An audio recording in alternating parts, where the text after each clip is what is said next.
In my more than 30 years of trend forecasting, I've never been more overwhelmed nor concerned than I am today. When Kramer hears about this, the shit's gonna hit the fan. And look at the people that are leading you and me. The people better stand up and take action. Your lives are on the line. Is our economy in a recovery, as the president would have us believe, and some of the folks around him? Judge, you're bad for my nervous system. You don't get your advice from politicians, do you? No. Oh, my God. What's happened since I've been gone? Well, my rejoinder to that is we've got to cut spending. We're the largest debtor nation in the history of the world. Not the largest in the world, in the history of the world. Well, Goldman Sachs are scum. I mean, that's the bottom line. They basically have co-opted the U.S. government. They've co-opted the Treasury Department, the Federal Reserve functionality. They've co-opted the Obama administration. Barack Obama, dances to Goldman Sachs' tune, and they are really crooked and abominable in what they've done. They coerced the federal government to get rid of their main competitors in Lehman Brothers and Bear Stearns, who were selling these empty boxes. They co-opted foreign banks who owned these empty boxes, who went through tremendous pain and suffering. And they are also now caught in front-running every single trade on the New York Stock Exchange with this high-frequency trading scandal. They're literally stealing $100 million a day. Goldman Sachs is stealing every day on the floor of the exchange. They should be in The Hague. They should be taken up on financial terrorism charges, and they should all be thrown in jail. They're scum. But I suggest that people accumulate gold. They shouldn't market time the gold market because, we're going to have volatility and so forth.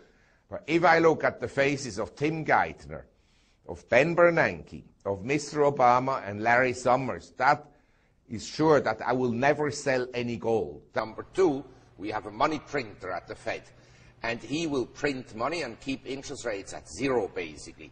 And when one day interest rates should go up, he'll keep them below the rate of inflation, as Mr. Greenspan and he did after 2001, when interest rates were continuously below the cost of living increases. Yeah, there's a fundamental gold story. At any given time, it can be dollar weakness or dollar strength, and gold can still go up.